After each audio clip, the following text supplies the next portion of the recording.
This is Optimal Startup Daily, episode 245, The Power of Planting Big Dreams, and this 4-second mental reset will help improve your relationship and business. Both by Benjamin Hardy of benjaminhardy.com. And I'm Dan, I am your host and narrator here on the show. Welcome back, or welcome for the first time if you're just discovering us. This podcast is where I read to you from some of the best blogs on entrepreneurship. And today I actually have 2 posts for you, both by Benjamin Hardy, and let's get right to it as we optimize your life. The Power of Planting Big Dreams by Benjamin Hardy of benjaminhardy.com. Before writing the first chapter of Harry Potter, J.K. Rowling planned for 7 years at Hogwarts. As a result, Harry Potter is one of the most read books of all time. Before creating the first Star Wars movie in the 1970s, George Lucas planned for at least 6 films and started at Episode 4 rather than Episode 1. As a result, almost 40 years later, the entire world still freaks out when a new Star Wars comes out. This would not be possible if Lucas hadn't thoughtfully and largely planned. Don't just plant a tree, plant an orchard. What you plant in life is also what you harvest. Successful people don't work harder. There's a huge misconception about success. Becoming successful is less about how much someone works and more about how they set things up. Indeed, DHH has said that a 40-hour workweek is a king's keep, more than enough time to create an abundant living. It's how you spend those 40 hours that determines where you end up. I was recently talking with a friend who has successfully started and run multiple companies. He told me he doesn't work harder than someone working for an hourly rate. More often than not, he's actually working less hard. The difference is the work my friend does is not an exchange of time for money. He's not actually working directly for money. Rather, he's spending his 8-hour workday creating value that yields dividends long into the future. I asked him, how many good hours of work do you have a day, like to do deep and creative work? He said, probably 3 to 4 hours, then I'm fried. After that, I can do meetings, logistical stuff, and email. However, during those 3 to 4 hours, my time is worth thousands of dollars per hour.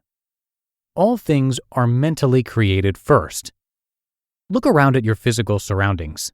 Whether you're currently listening to this content on a phone or a computer, before those things were physical products, they were ideas in someone's head. What about the clothes you're wearing? Before they were physical products, they were ideas in someone's head. The building you're in, same thing. The books you read, all ideas formulated in someone's head that were then transformed into the physical equivalent. Mental creation always precedes physical creation. Consequently, the planning process, the setup, is actually far more important than the work itself. Without the proper setup, it doesn't matter how hard you work. As Stephen Covey has said, if the ladder is not leaning against the right wall, every step we take just gets us to the wrong place faster. Urgent versus important time management. Most people's time is spent on things which are urgent, like deadlines, answering emails, etc. In other words, they are being governed by time and by someone or something outside of them. Conversely, few people spend time on things which are important but not urgent. These are things like learning, exercising, planning, and investing in important relationships. There is generally no deadline on these things, so they often get skipped over during the busyness of the day. But being busy doesn't necessarily translate to being successful. According to Tim Ferriss, quote, being busy is a sign your life is out of control, end quote. Although most people wear their busyness as a badge of honor, more often than not, it reflects backwards priorities, getting caught in the thick of thin things. Spending your time on urgent activities is the equivalent of consuming your time. Spending your time on non-urgent but important things is the equivalent of investing your time. Are you investing or consuming? That is the fundamental difference between the high, middle, and lower class. In the book Sapiens, Yuval Harari explains that the world economy is based on capitalism. The wealthy people invest their money in companies that make products. The poor people spend their money consuming the products the rich people are selling. Conclusion. Are you planting a tree or an orchard? Either way, the amount of work you'll spend each day won't really differ. However, over a long enough period of time, what you plant, you will harvest. Did you consume your time or invest it? Is the work you're doing a transaction or a long-term relationship? If you're willing to think and plan big, the work you'll do on a daily basis will translate in like manner. What will shock you most when you set things up to succeed big is that things seemingly out of your control seem to fall into place. Indeed, it seems the very universe is conspiring to make things happen. Although I'm far from where I plan to be, I'm continuously startled and in awe as I watch things unfold, even despite my lackluster and often distracted performance, how I envisioned them to be. And I have another post in just a sec, but first, thank you to Netgear for their support. Do you need to upgrade your business's Wi-Fi performance? Is your Wi-Fi slowing down when you work from home because you're sharing it with your family? Do you wish you had your own secure Wi-Fi network separate from the rest of the house? Netgear Business's Wi-Fi 6 products represent the latest in Wi-Fi technology. They deliver unmatched speeds, coverage, security, and capacity for growing your business or working from home. They're also packed with features, like the ability to easily create a separate network at home dedicated to your work. Plus, seamless management helps you keep your guests and employees connected and your data protected, providing visibility from anywhere at any time.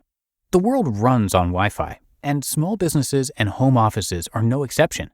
With Netgear Business Solutions, you get the very best Wi-Fi performance to keep you connected whether you're in the office, working from home, or on the go.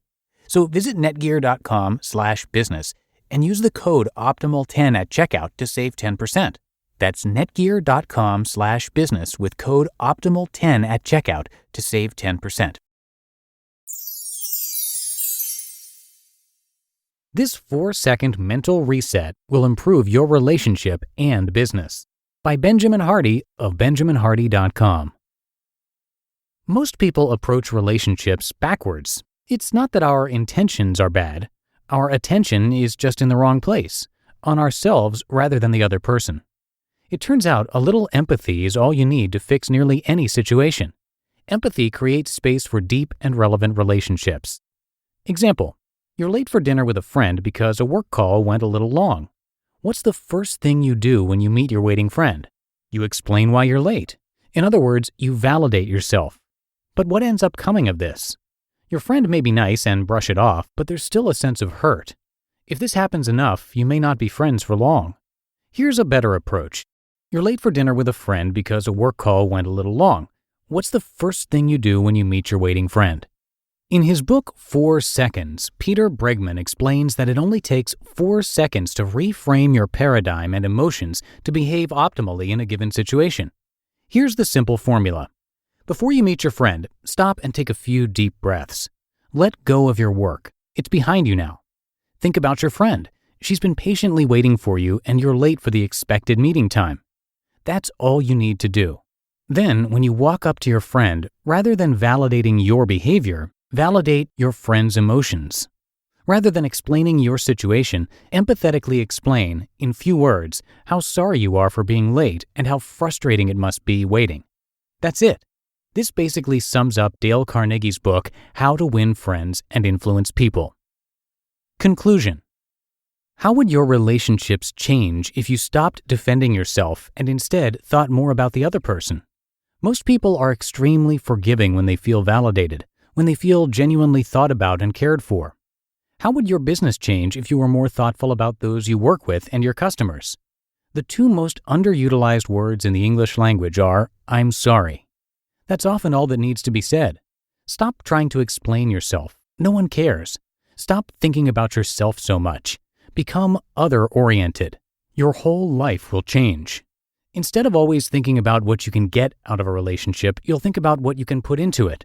You'll focus on creating value rather than your emotional state. Your relationships will be deeper, and your business will be more relevant. You just listened to the posts titled The Power of Planting Big Dreams, and this 4-second mental reset will improve your relationship and business, both by Benjamin Hardy of benjaminhardy.com. And thank you to Benjamin. He is regularly featured over on the podcast Optimal Living Daily, the original show in our podcast network, so check that show out for more from him.